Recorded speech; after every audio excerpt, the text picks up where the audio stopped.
आज मैं आपको बताने वाला हूं ब्लड ग्रुप्स के बारे में।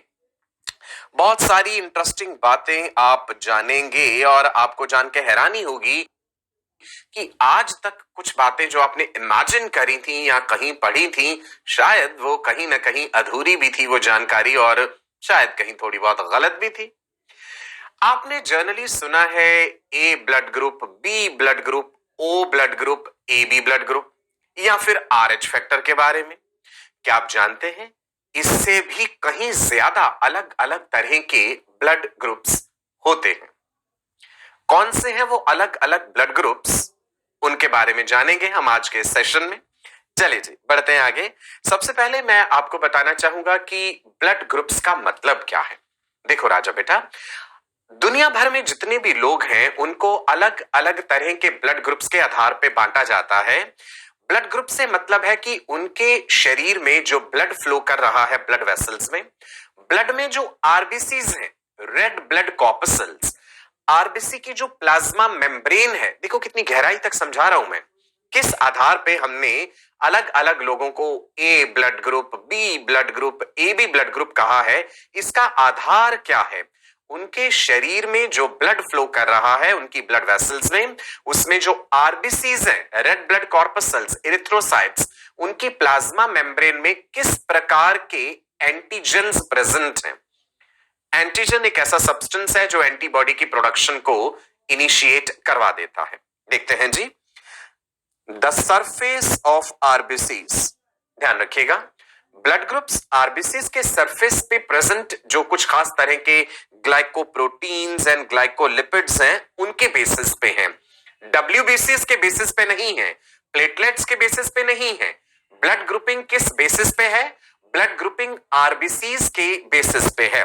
So the surface of RBCs contains a genetically determined assortment of antigens called agglutinogens. Term ध्यान रखिएगा, कागज कलम तैयार है ना? सो लिख लो एग्लूटिनोजन। मैं आपके सामने बना रहा हूं यहां पे आरबीसी का एक साइड व्यू। ये रहा जी आरबीसी। ये क्या है? आरबीसी की प्लाज्मा मेम्ब्रेन। आरबीसी की प्लाज्मा मेम्ब्रेन को डॉनन्स मेम्ब्रेन भी कहते हैं। इस प्लाज्मा मेम्ब्रेन पर प्रेजेंट ये खास तरह के एग्लूटिनोजेंस हैं, ठीक है। और ये किससे बने? ये क्वेश्चन भी नीट में पूछा जाता है। ब्लड ग्रुप एंटीजेंस का केमिकल कॉम्पोजिशन क्या है? ये ग्लाइकोप्रोटीन्स हैं, ये ग्लाइकोलिपिड्स हैं। जब हमने ग्लाइको शब्द का प्रयोग करा तो ग्लाइको यानी ग्लूकोज यानी शुगर यानी कार्बोहाइड्रेट, तो ये कार्बोहाइड्रेट को रेफर कर रहा है। ग्लाइकोप्रोटीन मतलब कार्बोहाइड्रेट प्लस प्रोटीन, ग्लाइकोलिपिड मतलब कार्बोहाइड्रेट प्लस लिपिड। तो एक बात हमें समझ आई, अलग अलग लोगों को जो अलग अलग ब्लड ग्रुप्स के आधार पे क्लासिफाई किया जाता है वो उनके आरबीसीज के सरफेस पर प्रेजेंट खास तरह के एंटीजेंस के आधार पर है। ठीक है जी, क्लियर हुआ? नाउ एंटीजन क्या है जी, देखते हैं। Antigens are substances that can trigger an immune response. Antigen वो सब्सटेंस है जो आपके शरीर में जाने पर इम्यून रिस्पॉन्स जनरेट करवाता है। एंटीजन कोई ऐसी चीज भी हो सकती है जैसे पॉलन ग्रेन्स, जैसे कुछ लोगों के लिए डस्ट पार्टिकल्स, मधुमक्खी का जो डंक है, जो जहर है, वो एंटीजन की तरह काम कर सकता है। एक इंसान के शरीर में प्रेजेंट जो आरबीसीज हैं, जब वो दूसरे में डाल दिए जाएं, अगर हमने ब्लड ट्रांसफ्यूजन मैचिंग का ध्यान ना रखा हो तो वो दूसरे के लिए एंटीजन का काम कर जाएंगे। ठीक है जी। सो एंटीजन शब्द को अगर मैं एक्सपेंड करूं, मैंने अपने पिछले सेशन में भी बताया था, एंटीजन शब्द का मतलब है एंटी बॉडी, और जेन वर्ड किसको रेफर कर रहा है? Antigen. Gen is antibody generating. So antigen is antibody generating substance. साधारण भाषा में शरीर में जाने पर ये एंटीजेंस एंटीबॉडीज का प्रोडक्शन करवाते हैं। आप सोच रहे होंगे हमारा अपना जो ब्लड है, सपोज मेरा ब्लड ग्रुप बी पॉजिटिव है, मेरे आरबीसी के सरफेस पे बी नाम का एंटीजन है, तो क्या मेरे खुद के खिलाफ भी उस एंटीजन के पास उसके खिलाफ एंटीबॉडीज हैं? नहीं। जो आपका स्वयं का एंटीजन है, आपके खुद के शरीर के पास उसी के खिलाफ एंटीबॉडीज नहीं होंगी, वरना वो उसी को अटैक कर देंगी। समझिएगा इस चीज को। तो अगर आपका ब्लड ग्रुप ए है और मेरा है बी, तो बी वाले का ब्लड ए को नहीं दे सकते, ए वाले का बी को नहीं दे सकते, क्योंकि एक दूसरे के खिलाफ एंटीबॉडीज हैं। ये ध्यान रखने वाली बात है। जो खुद का एंटीजन अपना होता है ना, अपने ही एंटीजन के खिलाफ खुद के पास एंटीबॉडीज नहीं होंगी। Right now, antigens are generally proteins, पर जरूरी नहीं होता, लिपिड्स भी हो सकते हैं, कार्बोहाइड्रेट्स भी हो सकते हैं। ठीक है जी। Although some other organic molecules can function as antigen as well. Right, और भी बहुत सी चीजें हैं जो एंटीजन के रूप में काम कर सकती हैं।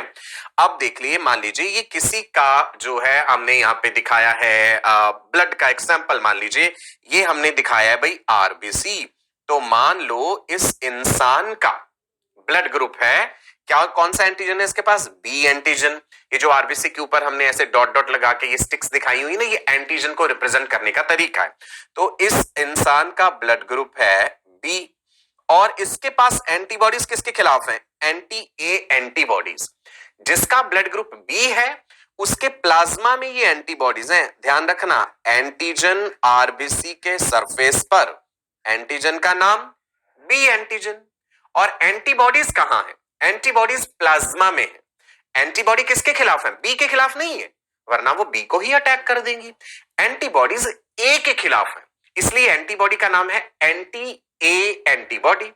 अगर इस इंसान का ब्लड ग्रुप होता ए, तो आरबीसी के सरफेस पे जो एंटीजन है वो होता ए, और प्लाज्मा में फिर एंटीबॉडीज कौन सी होती, अगर ब्लड ग्रुप ए है तो प्लाज्मा में एंटी बी एंटीबॉडीज। जो ब्लड ग्रुप एंटीजन आपके पास नहीं है उसके खिलाफ एंटीबॉडीज होंगी, ताकि अगर गलती से वो आपको चढ़ा दिया जाए तो आपकी एंटीबॉडीज उस पर अटैक कर दे।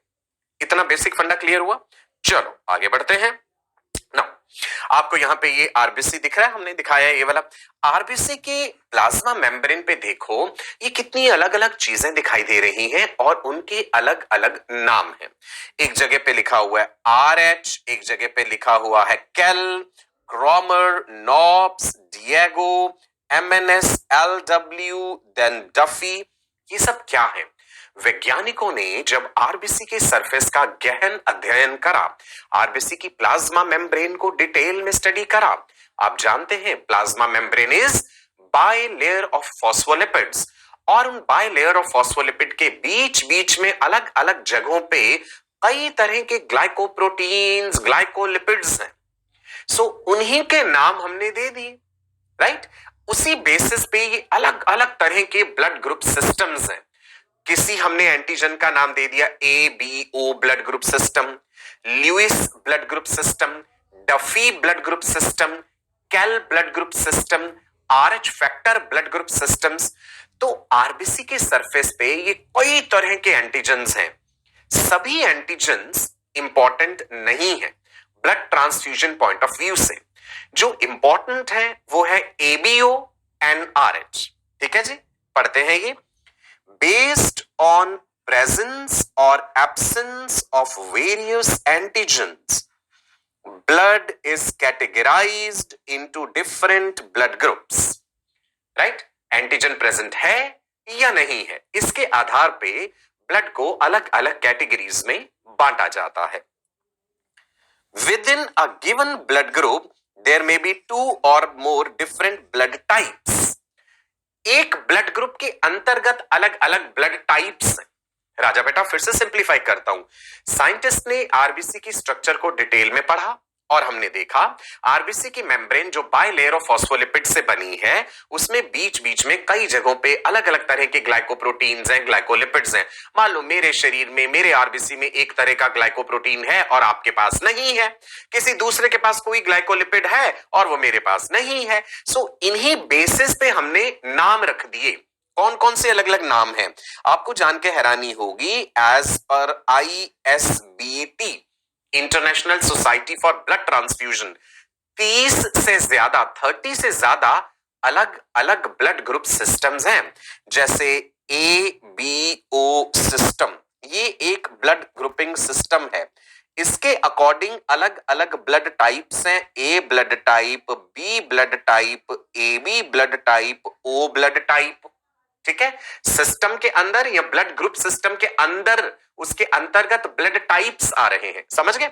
ऐसे ही एक दूसरा सिस्टम है आर एच फैक्टर सिस्टम, ठीक है जी।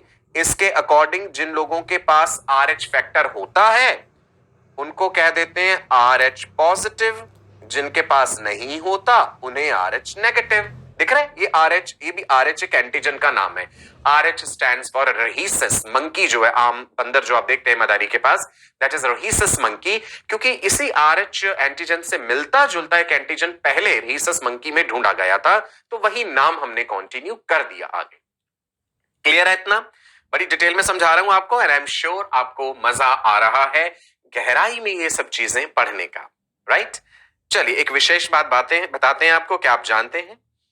As per ISBT, full form International Society for Blood Transfusion, there are about 30 different blood groups, 30 different blood group systems and more than 100 different antigens, 100 से ज्यादा अलग अलग तरह के antigens which have been detected on the surface of erythrocytes, RBCs, ठीक है ना।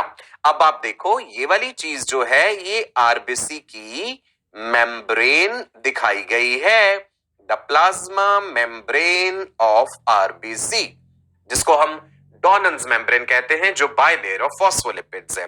नाम दिख रहे हैं इसके ऊपर अलग अलग, आप देख पा रहे हैं यहाँ पे डफी, किड, डिएगो, कैल, एमएनएस, एबीओ, एच, आरएच, कितने सारे हैं। आप कहेंगे सर इन सबको तो हमने सुना ही नहीं है। आरएच फैक्टर और एबीओ आपने इसलिए ज्यादातर सुना है क्योंकि इन्हीं के एंटीजेंस मुख्य रूप से स्ट्रॉन्ग हेम एग्लूटिनेशन रिस्पॉन्स जनरेट करते हैं अगर गलत ब्लड ग्रुप्स मिक्स हो जाएं, राइट? बाकी जो हैं ल्यूइस, डफी, कैल, ये इतने इंपॉर्टेंट नहीं है क्लिनिकली, बिकॉज इनका मिक्सिंग हो जाने पे, क्रॉस मिक्सिंग होने पे कोई स्ट्रॉन्ग रिस्पॉन्स जनरेट नहीं होता, या तो ये एंटीजेंस वीक हैं या फिर ये कम तापमान पर ही काम करते हैं, ठीक है जी। तो अधिकतर केसेस में तो इनकी कोई जरूरत नहीं पड़ती मैचिंग की। मान लो मेरा खून आपको चढ़ाना है, आपका खून मुझे चढ़ाना है, तो हम ज्यादा से ज्यादा एबीओ सिस्टम वाली चीज मैच कर लेंगे और दूसरा आरएच फैक्टर। हम ये नहीं देखेंगे आपका लुइस सिस्टम के अकॉर्डिंग आप क्या हो, डफी सिस्टम के अकॉर्डिंग क्या हो, वो जनरली प्रॉब्लम्स क्रिएट करते ही नहीं है। सो क्लिनिकली एबीओ एंड आरएच वाले इंपॉर्टेंट है, ठीक है। ABO system and RH factor system are most important clinically, ध्यान रखिएगा। जब हमने क्लिनिकली कहा इसका मतलब है ब्लड ट्रांसफ्यूजन को लेकर के ये हमने बात करी है। Their antigens generate very strong heme agglutination response. Heme referring to blood. Agglutination मतलब होता है आरबीसी का क्लंपिंग हो जाना, चिपक जाना, फिर आरबीसी डिस्ट्रॉय हो जाते हैं। कहने का मतलब है ABO and RH factor system बहुत इंपॉर्टेंट है, बिकॉज अगर इनके एंटीजेंस का क्रॉस मिक्सिंग हो जाता है तो लाइफ थ्रेटनिंग सिचुएशंस अराइज हो जाती हैं, बाकियों से फर्क नहीं पड़ता है। Antigens of other system are either very weak or function at low temperature only. जो बाकी सिस्टम्स बताए, Lewis system, Duffy system, Kell system, MNS system, Diego system, वो इंपॉर्टेंस नहीं रखते। पर जानना आपके लिए जरूरी था कि सिर्फ एबीओ एंड आरएच ही नहीं होते, और भी होते हैं। Is it clear? चलो जी आगे बढ़ते हैं। पहले हम गहराई में जानते हैं एबीओ ब्लड ग्रुप सिस्टम के बारे में, ठीक है जी।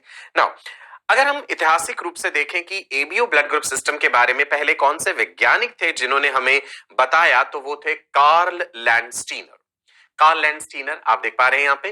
कार्ल लैंडस्टीनर ने बिगिनिंग में जो ब्लड ग्रुप सिस्टम्स थे एबीओ, इनके बारे में बताया। अच्छा मैं आपको बताऊंगा, इन्होंने शुरुआत में बताया था जो अलग अलग ब्लड ग्रुप सिस्टम्स, वो इन्होंने नाम रखे थे ए बी सी। सी को बाद में ओ कर दिया गया। ओ इन जर्मनी रेफर्स टू ओहने, OHNE, ओहने मतलब कुछ भी नहीं है, जीरो। पहले एबीसी था, सी को बाद में ओ कहने लगे। जो एबी ब्लड ग्रुप सिस्टम है ना, आपने एक एबी भी सुना होगा, एक होता है ए, एक होता है बी, एक होता है ओ और एक होता है एबी। एबी को कार्ल लैंडस्टीनर ने नहीं, एक और वैज्ञानिक थे स्टर्ली, STURLI, स्टर्ली ने बताया था उसके बारे में, ठीक है जी। चलिए, सो ये एबीओ ब्लड ग्रुप सिस्टम्स क्या सिर्फ ह्यूमंस में है? नहीं, ये और जानवरों में भी पाए जाते हैं।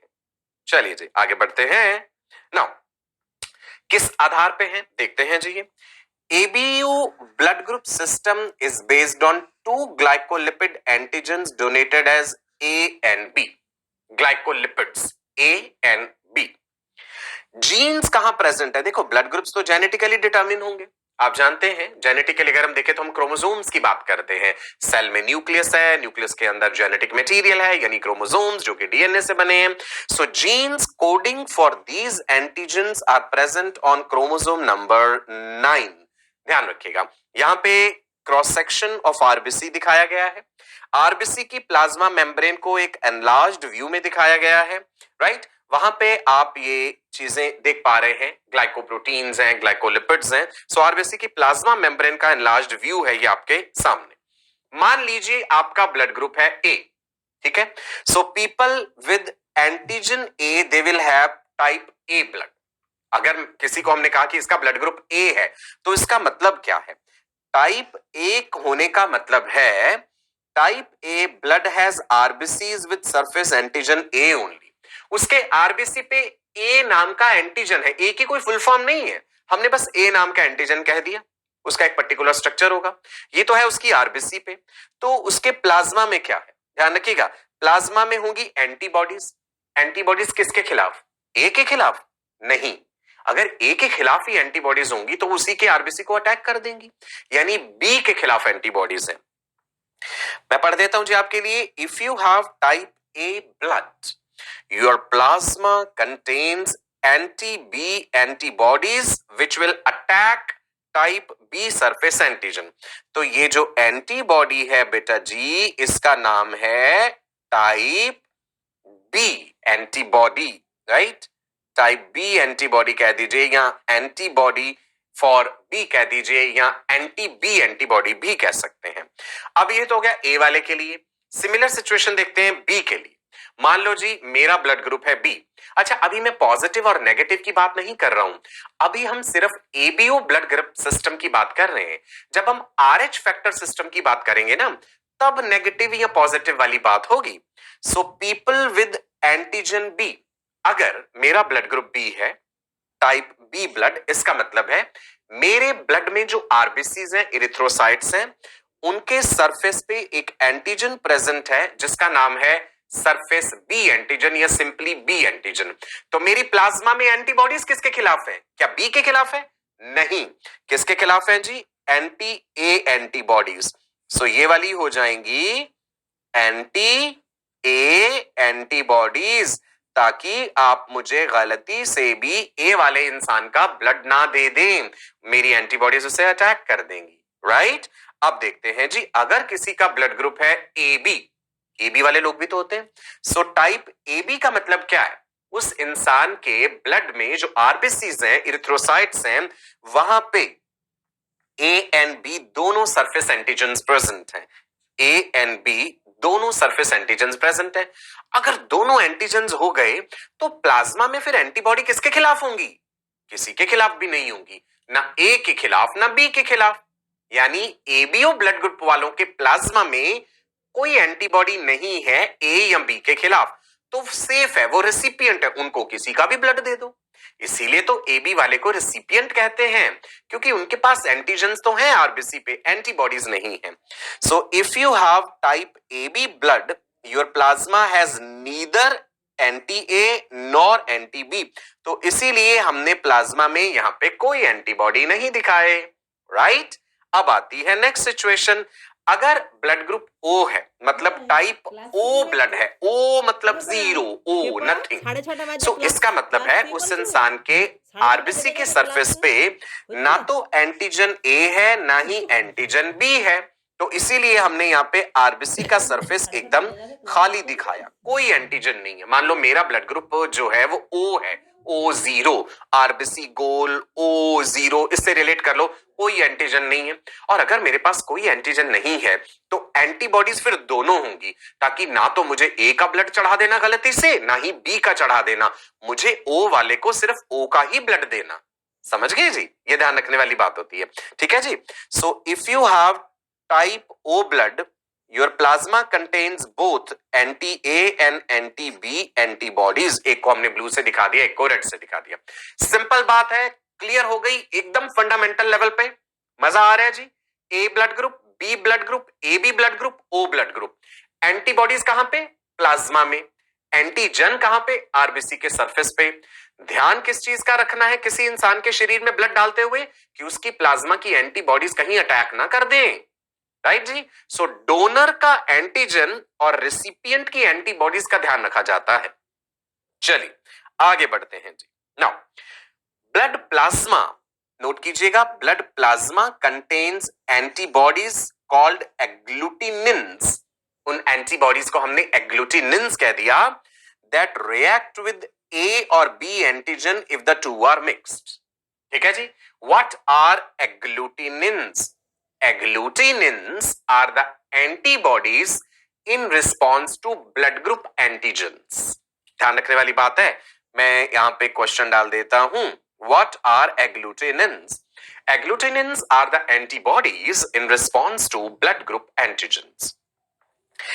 Anti-A antibody will react with antigen A. Anti-B antibody will react with antigen B. Simple. चलो जी. और एंटीबॉडीज खुद जो हैं इम्यूनोग्लोबुलिन्स हैं, गामा ग्लोबुलिन्स हैं, वाई शेप्ड हैं. प्लाज्मा बी लिम्फोसाइट्स इन्हें बनाते हैं, जिन्हें एंटीबॉडी फैक्ट्रीज कहा जाता है. वो हमने पिछले सेशन में पढ़ा था. ठीक है जी. Now you do not have antibodies. आपके पास ऐसी एंटीबॉडीज नहीं है that react with the antigens of your own RBCs. आपके आरबीसीज को खुद हमला नहीं करेंगे, आपकी एंटीबॉडीज ही गड़बड़ हो जाएगी, आपके खुद के ब्लड सेल्स को डिस्ट्रॉय कर देंगी.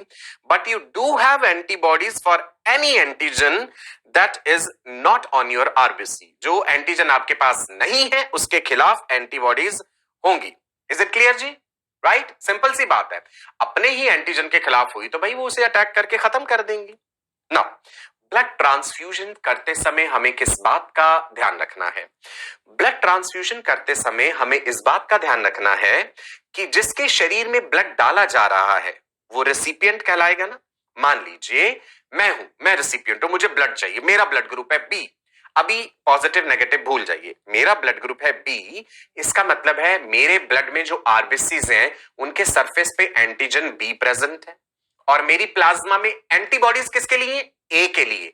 तो अगर आपका खून, आपका ब्लड ए है तो आप मुझे अपना ब्लड नहीं दे सकते. आपका ब्लड ए होने का मतलब है आपके आरबीसी पे ए नाम का एंटीजन प्रेजेंट है. जब आपका ब्लड मेरे शरीर में आएगा, मेरा ब्लड ग्रुप बी है, मेरी प्लाज्मा में आपके ए एंटीजन के खिलाफ एंटीबॉडीज हैं, तो मेरी प्लाज्मा की एंटीबॉडीज आपके आरबीसीज के जो एंटीजन है ए उन पे अटैक कर देंगी तो गड़बड़ हो जाएगी, हेम एग्लूटिनेशन हो जाएगा. ठीक है जी. सो ध्यान रखना है, डोनर का एंटीजन, आपका एंटीजन मद्देनजर रखा जाएगा और रेसिपिएंट की एंटीबॉडीज जो कि प्लाज्मा में है. राइट. वहां गड़बड़ नहीं होनी चाहिए.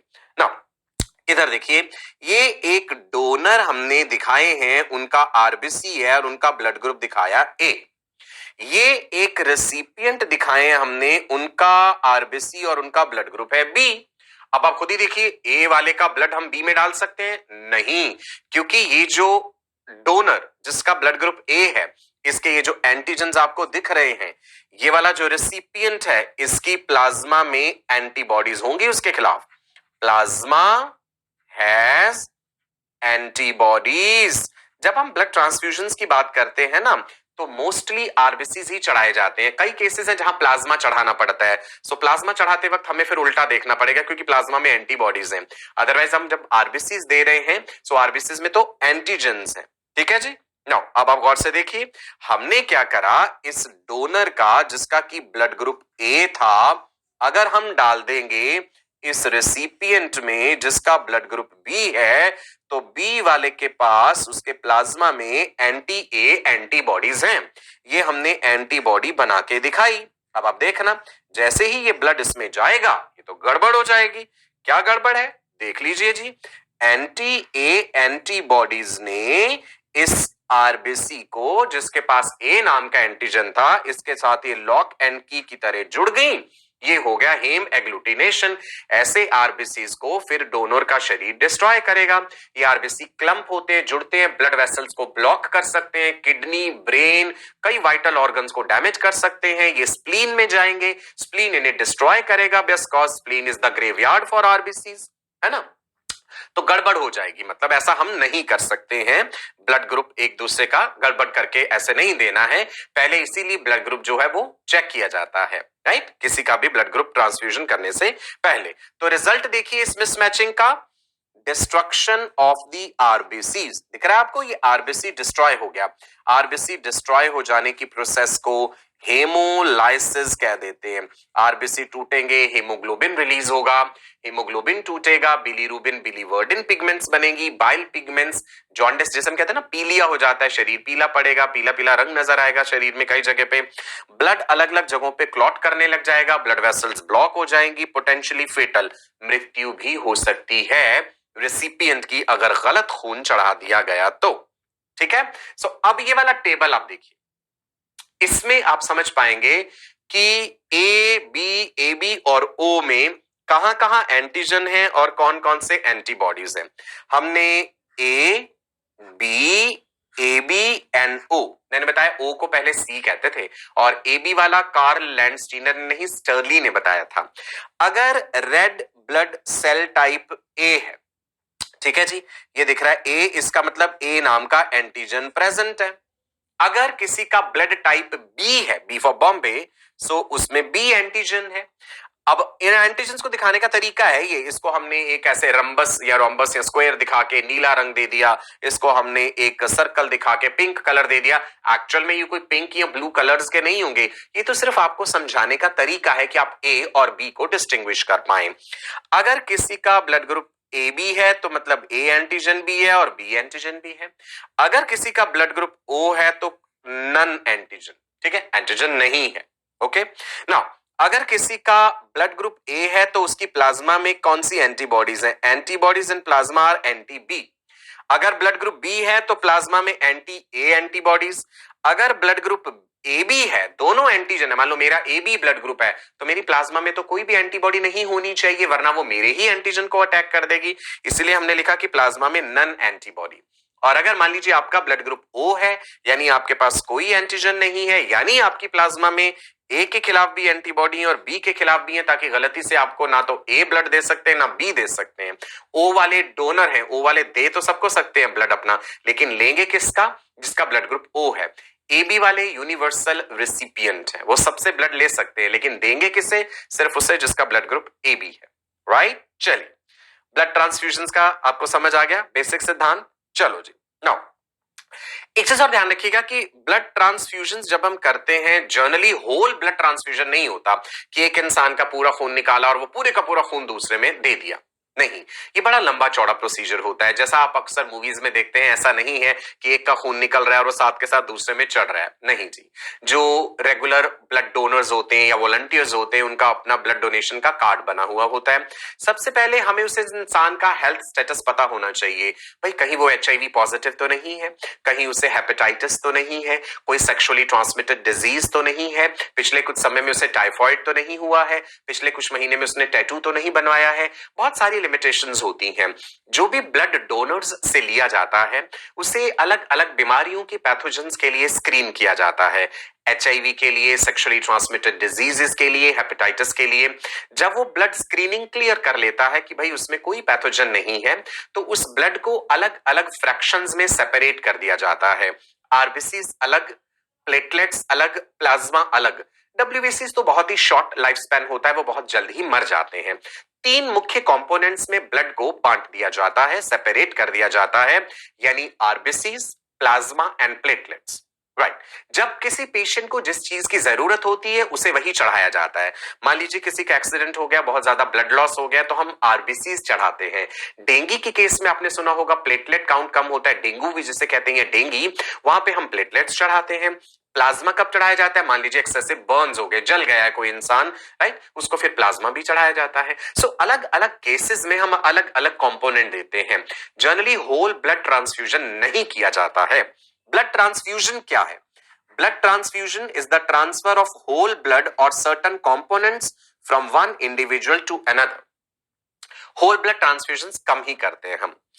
The blood of a donor has to be carefully matched with the blood of a recipient to avoid severe problems of clumping.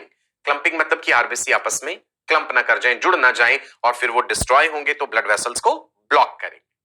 अब इस टेबल के जरिए आप देख लेंगे कि कौन डोनर है और कौन रिसिपिएंट है. ठीक है जी. हमने एक तरफ बना लिए डोनर, आप खुद भी कर सकते हैं, कॉपी पेन पे साथ के साथ बना लीजिए. एक तरफ ऊपर ऐसे लिख लीजिए डोनर, ठीक है, और दूसरी तरफ इधर लिख दीजिए रिसिपिएंट ऐसे शॉर्ट में. सो डोनर में यहां पे ओ ए बी लिखा हुआ है. ठीक है. इधर है कॉलम हमारे पास रेसिपिएंट का, रेसिपिएंट में भी ओ ए बी ऐसा ही आप भी लिख लेंगे. ठीक है जी. मान लीजिए एक केस हम लेके चल रहे हैं डोनर ओ वाला, दूसरा है ए, तीसरा बी, चौथा ए बी. मैं सिंपल से शुरू कर देता हूं, ए से कर देता हूं. मैंने लिया डोनर ए और यहां पे रेसिपिएंट ओ है. सो आपको मैच क्या करनी है चीजें, आपको डोनर का क्या देखना होता है, एंटीजन. डोनर का एंटीजन और रेसिपिएंट की क्या देखनी है, एंटीबॉडीज. ठीक है जी.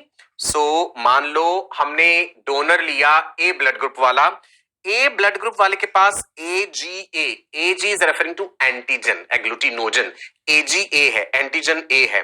सो ध्यान रखना है जिसके शरीर में ये डालो उसके पास ए के खिलाफ एंटीबॉडीज ना हो. तो क्या मैं ओ में डाल सकता हूं, नहीं डाल सकता. क्यों, क्योंकि ओ के पास एंटी ए और एंटी बी दोनों एंटीबॉडीज हैं. तो ए वाले के लिए हो गया जी नो, ए वाले का ब्लड ओ को नहीं दे सकते. चलिए जी, क्या ए वाले का ब्लड ए को दे सकते हैं, बिल्कुल दे सकते हैं. ए और ए तो नाम से ही मैच हो रहा है, तो आंसर हो गया जी यस. ठीक है जी. क्यों, क्योंकि ए वाले के पास एंटीजन तो ए है रेसिपिएंट के पास, पर एंटीबॉडीज तो बी के लिए है, इसलिए ए वाले का ब्लड उसमें डाल सकते हैं. क्या ए वाले डोनर का ब्लड हम बी वाले रेसिपिएंट में डाल सकते हैं, आंसर इज नो, क्योंकि बी वाले रेसिपिएंट के प्लाज्मा में ए के खिलाफ एंटीबॉडीज हैं. So the answer is no. क्या हम डोनर ए का ब्लड ए बी में डाल सकते हैं रेसिपिएंट में, बिल्कुल जी. ए बी को तो हमने पहले ही कह दिया ये तो यूनिवर्सल रेसिपिएंट है, तो आप किसी का भी ब्लड उसमें डाल सकते हैं. सो इसी प्रकार से आप बाकी ब्लड ग्रुप्स को स्वयं खुद मैच करेंगे. सिंपल तरीका बता दूं, आप अपनी कॉपी में ए बी और ओ ऐसे लिख लेना और इधर आप लिख लेना A then B then A B and O. फिर आप देखना ए का ब्लड ए को दे सकते हैं, यस. ए का ब्लड बी को दे सकते हैं, नो. ए का ब्लड ए बी को दे सकते हैं, यस. ए का ब्लड ओ को दे सकते हैं, नो. ऐसे करके भी आप बना सकते हैं. ये बिल्कुल सिंपल तरीका है. ये वाला टेबल जो है इसमें एंटीजन एंटीबॉडी सब डिटेल में लिखे हुए हैं. क्लियर है जी. प्रॉमिस बनाएंगे ना आप खुद, ग्रेट. कोई भी डाउट होगा आप अपने मेंटर से डिस्कस कर सकते हैं. चलिए जी राजा बेटा, अब जान लो यूनिवर्सल डोनर्स और यूनिवर्सल रेसिपिएंट्स कौन है. Persons with O blood group are universal donors. किसी को भी अपना ब्लड दे सकते हैं, उनमें कोई भी एंटीजन नहीं है और ये O नेगेटिव वाले होते हैं. आगे हम जाके देखेंगे नेगेटिव पॉजिटिव RH फैक्टर के आधार पे है. Persons with AB blood group are universal recipient. ये AB पॉजिटिव वाले यूनिवर्सल रिसिपिएंट हैं, ओ नेगेटिव वाले यूनिवर्सल डोनर्स हैं. जब आप किसी को भी दे रहे हैं तो आपके पास कोई भी एंटीजन नहीं होना चाहिए. जब आप किसी से भी ब्लड ले रहे हैं तो आपके पास सारे एंटीजन होने चाहिए ताकि कोई भी एंटीबॉडी ना हो आपके प्लाज्मा में. राइट. चलो जी, अब जैसा कि हमने जाना एबीयू ब्लड ग्रुप्स के बारे में, अब हम जानते हैं आरएच फैक्टर के बारे में. मैंने कहा था ना आरबीसी की सरफेस पे और भी कई तरह के ग्लाइकोप्रोटीन ग्लाइकोलिपिड्स हैं. अब ये आरएच जो है, RH antigen was first discovered in rhesus monkey by Carl Landsteiner. Similar तरह का RH एंटीजन था. ह्यूमंस में ये सेम RH नहीं है लेकिन नाम हमने वही रिटेन कर लिया है. सो RH is coming from where? Rhesus monkey, जो बंदर आप कॉमनली देखते हैं, that is rhesus monkey. Monkeys की तो और भी प्रजातियां होती हैं. There is a marmoset monkey, capuchin, है ना, कई तरह के होते हैं. Spider monkey, हाउलिंग monkey. RH blood group system discuss करते हैं जी. RH फैक्टर में जब हम बात करते हैं, कुछ लोगों के आरबीसी के सरफेस पे ये RH पॉजिटिव हम कह देते हैं जिनके पास ये RHD नाम का एंटीजन है.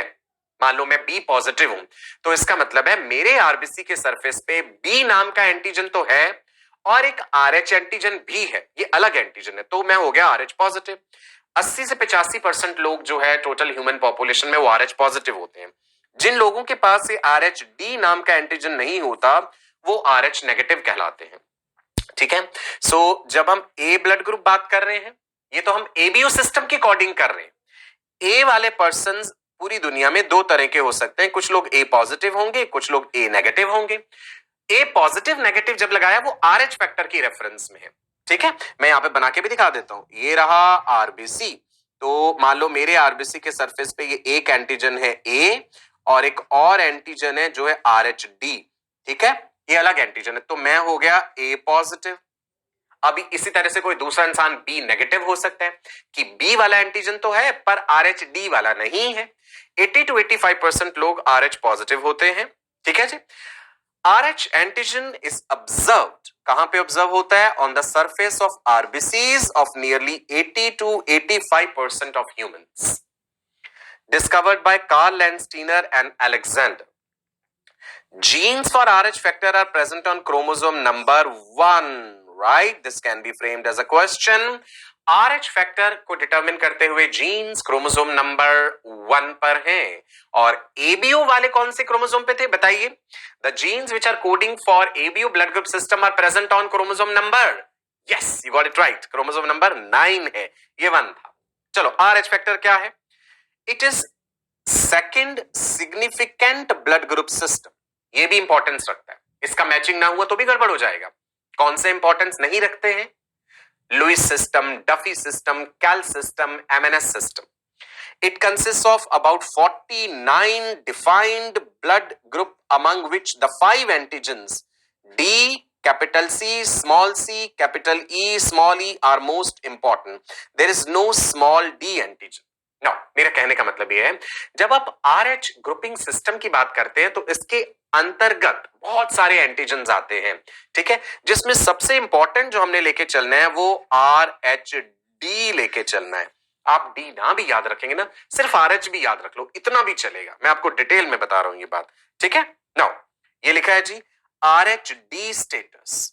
मान लीजिए मैं बी पॉजिटिव हूं, इसका मतलब है मेरे पास बी एंटीजन तो है एज पर एबीओ सिस्टम, मेरे पास RH-D भी है as per RH system. RH-D status of an individual is normally described with the positive or negative suffix after ABO blood type. Someone who is A positive, इसका मतलब है the person has A antigen and RH-D antigen, तो उसको हम कह देंगे RH positive. Someone who is A negative lacks, मतलब उसके पास नहीं है RH-D एंटीजन, तो वो हो जाएगा A नेगेटिव। ये हो गया A पॉजिटिव, ये हो गया A नेगेटिव, क्योंकि इसके पास RH एंटीजन नहीं है। So negative means lack, right? ठीक है जी। नाउ इधर देख लीजिए, इसको ऐसे दिखा देते हैं, ये इंसान RH पॉजिटिव है तो इसके आरबीसी पे ये हमने एंटीजन दिखा दिया। ये इंसान RH नेगेटिव है तो यहां पे एंटीजन नहीं दिखाया। एंटीजन कौन सा था? RH-D। क्लियर है जी? नाउ RH फैक्टर और डोनर कंपैटिबिलिटी भी ध्यान रखना।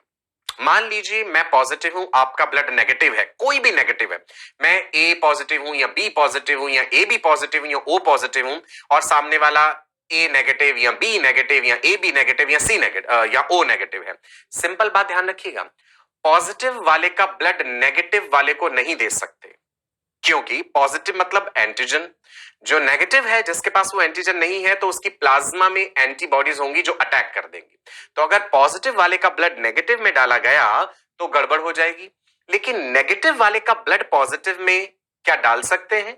यस, क्योंकि जब आपको कहा गया आप RH नेगेटिव हैं, आपके आरबीसी से तो मुझे चढ़ाने हैं ना, आपका प्लाज्मा थोड़ी ना चढ़ा रहे हैं, आपके आरबीसी पे पास एंटीजन है ही नहीं, तो ठीक है फिर आप मेरे ब्लड में डाल सकते हैं। तो नेगेटिव वाले का पॉजिटिव को दे सकते हैं पर पॉजिटिव वाले का ब्लड नेगेटिव को नहीं दे सकते। ये बात सब पे लागू होगी, चाहे A positive, B positive, A B positive, O positive. Plasma, ध्यान दीजिएगा, plasma of RH negative individual does not contain anti RH antibodies.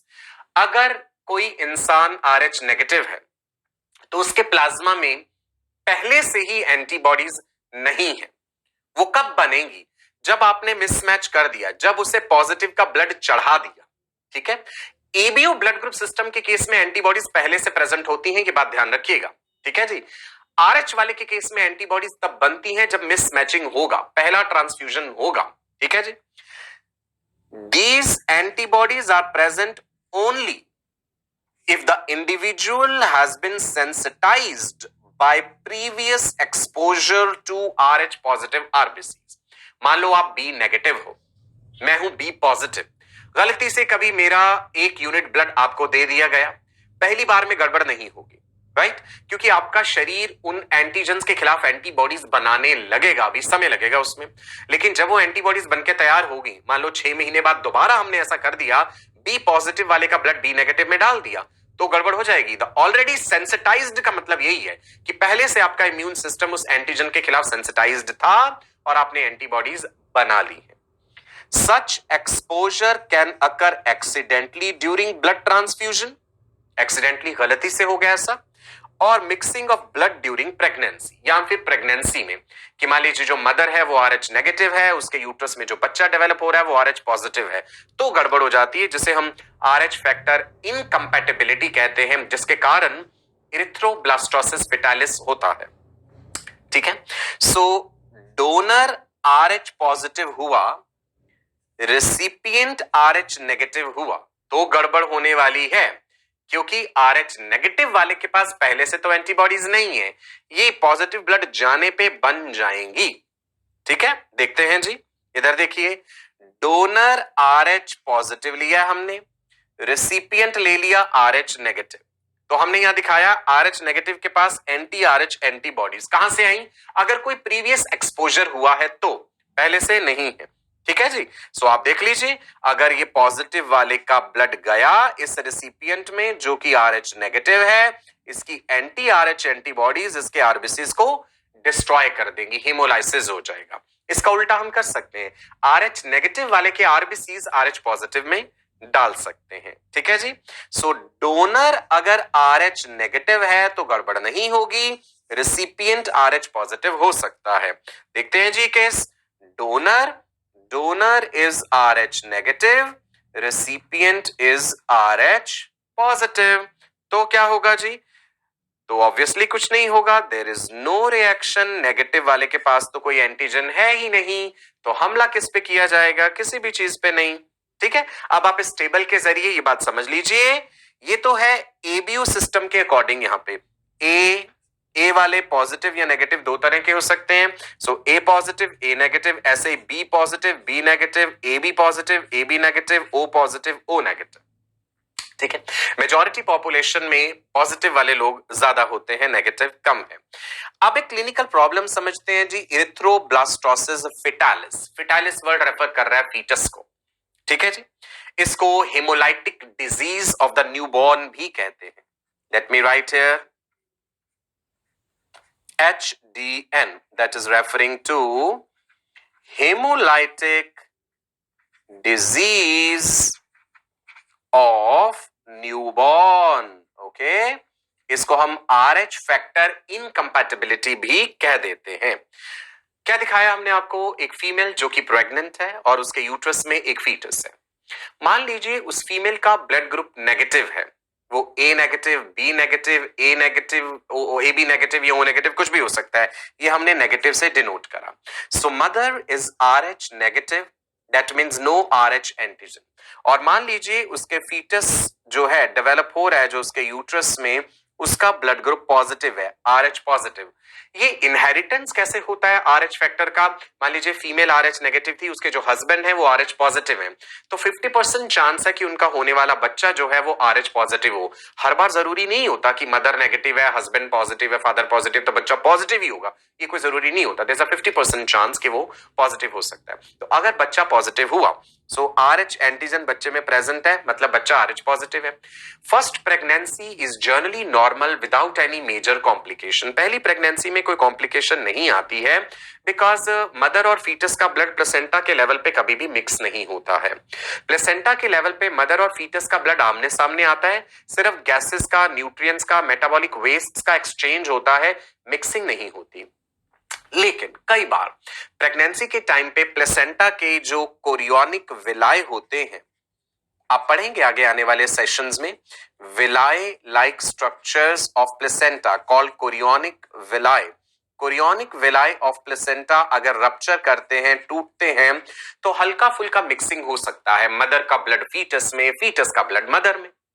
ना पहली प्रेगनेंसी जनरली नॉर्मल है, कोई कॉम्प्लिकेशन नहीं हुई। जब बच्चे की डिलीवरी होगी, when the baby is delivered out, उस समय प्लेसेंटल डिटैचमेंट होता है, प्लेसेंटा भी टूट के बाहर आता है। प्लेसेंटल डिटैचमेंट के समय पे मदर और फीटस का ब्लड और ज्यादा मिक्स हो जाता है। सो ये स्टिमुलस होता है मदर के इम्यून सिस्टम के लिए कि बच्चे के RH पॉजिटिव आरबीसीज मदर की सर्कुलेशन में आ गए, मदर का इम्यून सिस्टम उन्हें रिकॉग्नाइज करता है और उन एंटीजेंस के खिलाफ एंटीबॉडीज यानी एंटी-RH एंटीबॉडीज बनाने लगता है। अगर second pregnancy within 3 years हो जाती है ऑफ द फर्स्ट डिलीवरी, 3 साल से ज्यादा हो गए तो एंटीबॉडीज खत्म हो जाती हैं। मान लीजिए सेकेंड प्रेगनेंसी 1 साल बाद हो गई, 1.5 साल बाद, 2 साल बाद होगी, और सेकेंड बच्चा भी अगर पॉजिटिव हुआ, जो कि जरूरी नहीं है कि होगा, अगर सेकेंड फीटस भी RH पॉजिटिव हुआ, तो समस्या क्या होगी, मदर की प्लाज्मा में ऑलरेडी बनी हुई anti RH antibodies which are of IgG class, immunoglobulin gamma, IgG antibodies हैं, स्मॉलेस्ट एंटीबॉडीज हैं, प्लेसेंटा क्रॉस कर लेती हैं। तो मदर की प्लाज्मा में बनी हुई ये एंटीबॉडीज प्लेसेंटा क्रॉस करेंगी। ये इन एंटीबॉडीज की खासियत है, ये क्वेश्चन पूछा जाता है, which antibodies are capable of crossing placenta? So they are capable of crossing placenta. ये प्लेसेंटा क्रॉस करके मदर की सर्कुलेशन से बच्चे की सर्कुलेशन में आ जाएंगी, बच्चे के आरबीसीज के ऊपर ये अटैक करेंगी। नाउ आरबीसीज को क्लम्प कर देंगी, जोड़ देंगी, ब्लड वेसल्स ब्लॉक होती जाएंगी। अब आप देखिएगा उस फीटस में क्या क्या कॉम्प्लिकेशंस होने लगी हैं, आरबीसीज उसके अटैक हो रहे हैं। Now in order to compensate for the damaged RBCs, ऐसे आरबीसी जो क्लम्प हो जाते हैं, जुड़ जाते हैं, स्प्लीन उन्हें डिस्ट्रॉय करता जाता है। स्प्लीन अगर बच्चे का स्प्लीन अगर उन्हें डिस्ट्रॉय करेगा, हीमोग्लोबिन ब्रेकडाउन होगा, बच्चे को जो है ऑक्सीजन ट्रांसपोर्टेशन जो है वो इफेक्ट हो जाएगी, जिसके कारण की एक तरह से मेटाबॉलिक डिस्टर्बेंस होने लग जाएगी, उसको सफोकेशन होगा, ऑक्सीजन उसके टिश्यूज तक नहीं पहुंचेगी, है ना। बच्चे के शरीर में पानी इकट्ठा होना शुरू हो जाएगा, जिसे हम टेक्निकली कह देते हैं हाइड्रॉप्स फिटालिस। बच्चे के शरीर में पानी इकट्ठा होना शुरू हो गया।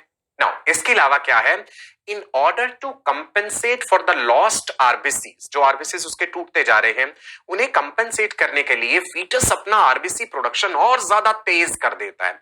Foetus speeds up its RBC production, और इमेच्योर आरबीसीज वो सर्कुलेशन में ज्यादा रिलीज करने लग जाता है।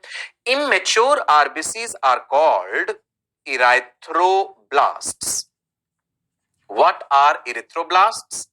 इरेथ्रोब्लास्ट्स आर, लिखते जाइएगा साथ साथ, immature RBCs.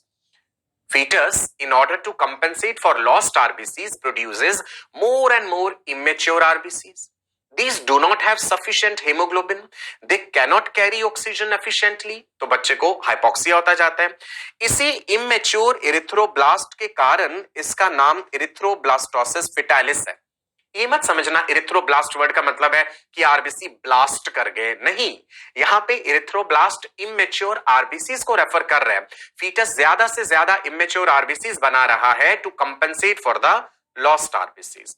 तो इरिथ्रोब्लास्टोसिस फिटालिस हुआ बच्चे में, उसके अलावा मेटाबॉलिक डिस्टर्बेंस हुआ, देन हाइड्रॉप्स फिटालिस हुआ, शरीर में पानी भर गया, और जो बिलीरुबिन का लेवल बढ़ता जाता है। बिलीरुबिन कहां से बना था? जो डेड डैमेज्ड आरबीसी स्प्लीन, बच्चे का स्प्लीन डिस्ट्रॉय कर रहा था, उस हीमोग्लोबिन से जो बिलीरुबिन बिलीवर्डिन बना है, उसके कारण बच्चे में जॉन्डिस होने लगेगा, जिसको हम टेक्निकली कह देते हैं कर्निक्चरस।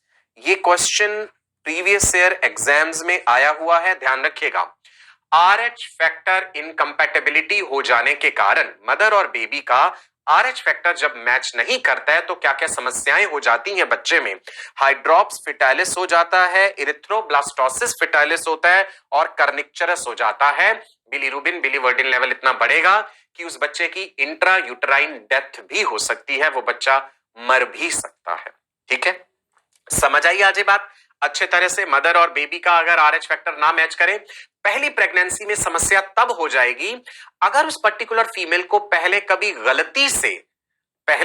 गलती से ब्लड ग्रुप गलत चढ़ा दिया गया था, मतलब वो RH नेगेटिव है तो उसे RH पॉजिटिव ब्लड कभी गलती से दे दिया गया था, तो ऑलरेडी उसका इम्यून सिस्टम सेंसिटाइज्ड होगा, तो पहली प्रेगनेंसी भी गड़बड़ हो जाएगी। ठीक है जी, इज इट क्लियर? सो मैंने बताया ज्यादा आरबीसी का मिक्सिंग डिलीवरी के टाइम पे होता है। आफ्टर डिलीवरी क्या हुआ?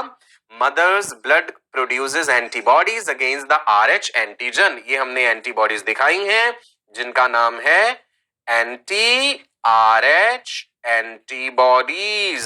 ओके, समझ आएगी बात? आ रही है ना फीलिंग डॉक्टर वाली? Now antibodies against RH antigen remain in mother's blood को काफी महीनों तक या 3 साल तक वो रहेंगी। तो अगर second pregnancy within 3 years हुई तब ये समस्या क्रिएट होगी। मदर्स एंटीबॉडीज, कौन सी antibodies? IgG, smallest antibody capable of crossing placenta, they will attack fetal RBCs having RH factor. This can be fatal for the baby, anemia, jaundice और वो सारी कॉम्प्लिकेशंस मैंने आपको बता दी। अब इसका इलाज है क्या? यस, इसका इलाज है। क्या है? जब भी प्रेगनेंसी होती है डॉक्टर के पास जाएंगे तो डॉक्टर सबसे पहले ब्लड टेस्ट करवाते हैं कि भाई आपका ब्लड क्या है, हस्बैंड का ब्लड क्या है। मान लीजिए फीमेल का ब्लड ग्रुप RH नेगेटिव है, कोई भी A नेगेटिव है, B नेगेटिव है, O नेगेटिव या AB नेगेटिव, तो डॉक्टर उससे कहेंगे कि भाई आप एक ब्लड टेस्ट और करा लीजिए, जिस ब्लड टेस्ट को हम कहते हैं कूम्स टेस्ट। हम उस फीमेल का एक और ब्लड टेस्ट कराएंगे, कूम्स टेस्ट, जिससे हम ये जानते हैं कि क्या उस फीमेल के ब्लड में RH फैक्टर के लिए एंटीबॉडीज घूम रही हैं, एंटी RH एंटीबॉडीज हैं। अगर उस फीमेल के ब्लड में हमें एंटी RH एंटीबॉडीज मिली तो हम समझ जाएंगे कि उसके फीटस जो है, उसके यूटस में जो फीटस है वो पॉजिटिव है। तो अब हमने उसका इलाज करना है। सो हम क्या करते हैं जी, रोगैम होता है, रोगैम का इंजेक्शन दे देंगे। रोगैम क्या करेगा? मदर के ब्लड में जो बच्चे के आरबीसीज घूम रहे हैं, जो कि एंटीजन की तरह काम कर रहे थे, उनके चारों तरफ एक कवरिंग बना देगा ताकि मदर का इम्यून सिस्टम उसे रिकॉग्नाइज ही ना करने पाए और मदर उसके खिलाफ एंटीबॉडीज ना बनाए। तो एक तो ये इलाज हो गया। और क्या हो सकता है? Can you think of anything that will destroy this antibodies? की मान लो एंटीबॉडीज बन गई हैं, तो भैया अब क्या करें? तो फिर उनके खिलाफ एंटीबॉडीज दे दो जो उन एंटीबॉडीज को ही मार डाले। So administer antibodies against antibodies, that is one solution. ये देखिए कि हमने ऐसी एंटीबॉडीज दे दी जो एंटीबॉडीज के ही अगेंस्ट है। दैट मीन्स इस समस्या का इलाज हो सकता है। Is it clear? मजा आया जी आपको? है ना? इंटरेस्टिंग था ना टॉपिक? मैंने कहा था ना ब्लड ग्रुप्स और RH फैक्टर वाला टॉपिक बड़ा इंटरेस्टिंग है। इससे रिलेटेड बहुत सारे क्वेश्चंस प्रैक्टिस करना, तब आपको और ज्यादा मजा आएगा। बस ब्लड ग्रुप मैचिंग में ध्यान रखना डोनर का एंटीजन और रेसिपिएंट की एंटीबॉडी, ये हम जो है ध्यान रखते हैं।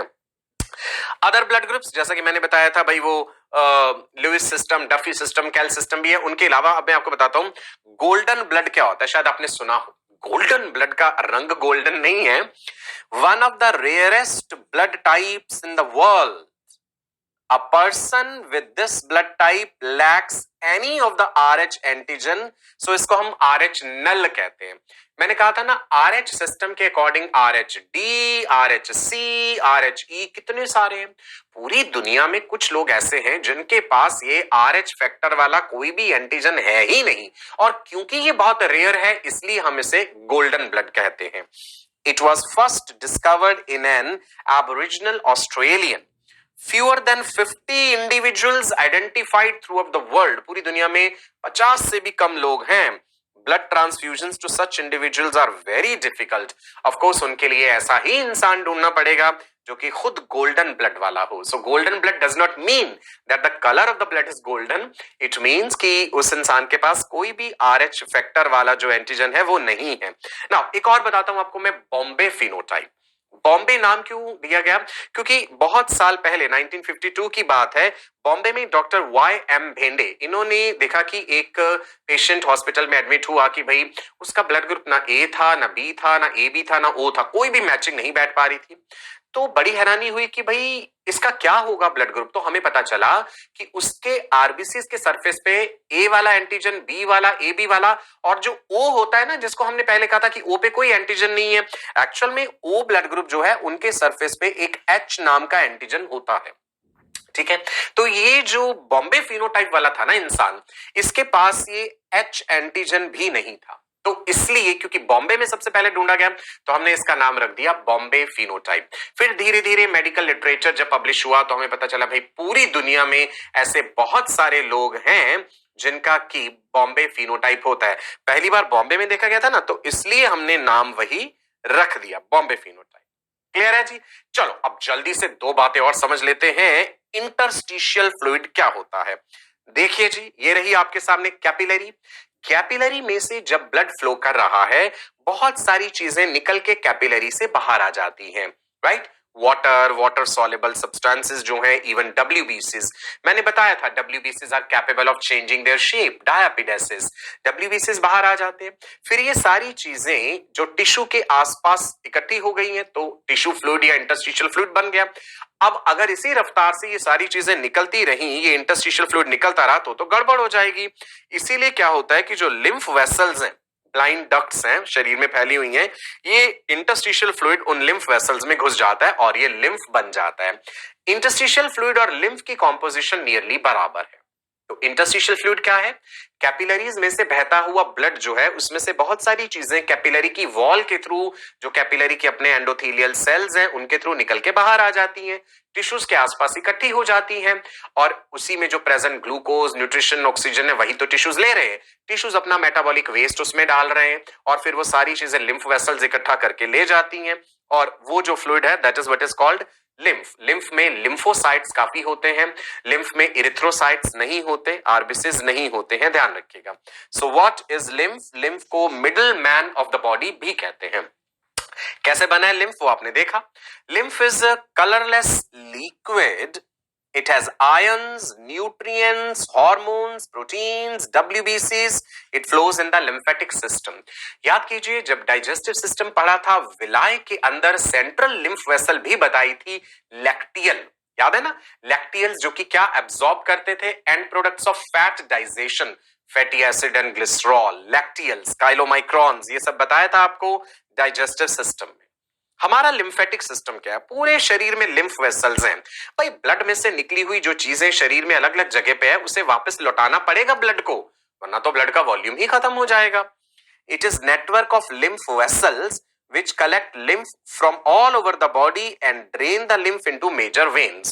ये छोटी छोटी lymphatic vessels जो है वो इकट्ठी करती रहती हैं ब्लड को, लिम्फ को, एंड लिम्फ को वापस लौटा देती हैं मेजर वेसल्स में, हार्ट में वापस चला जाता है ये लिम्फ, ब्लड के साथ फिर मिक्स हो जाता है। लिम्फ में लिम्फोसाइट्स हैं काफी मात्रा में, ठीक है, ध्यान रखना है ये आपको। So lymph is rich in lymphocytes. Lymph का ग्लूकोज कंटेंट ब्लड से ज्यादा होता है। लिम्फ में मेटाबॉलिक वेस्ट ज्यादा है, कार्बन डाइऑक्साइड ज्यादा है, लिम्फ में ऑक्सीजन कम है ब्लड के कंपैरिजन में। लैक्टियल्स याद है आपको जी? Digested fat enters into lacteal. Lacteals are the central lymph vessels inside the villi, right. चलिए जी, आज के इस सेशन में इतना ही।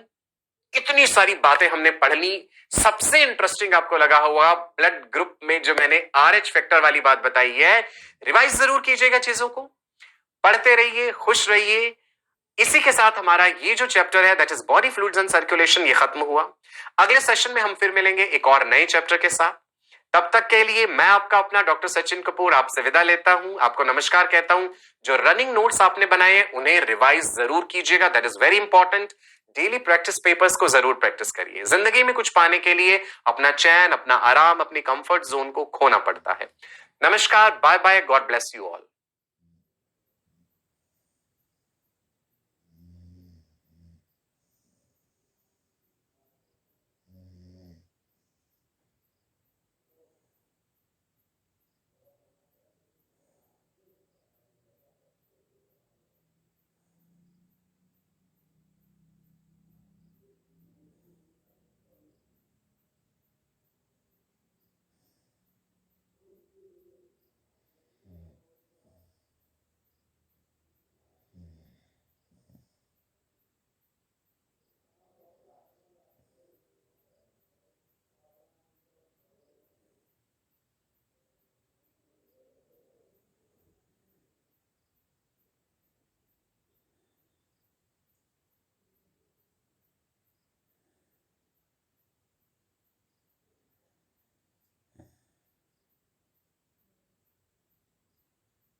हम्म,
ইন্দ্র এই ইন্দ্র ক্লাসটা দেখ ক্লাসটা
हम्म,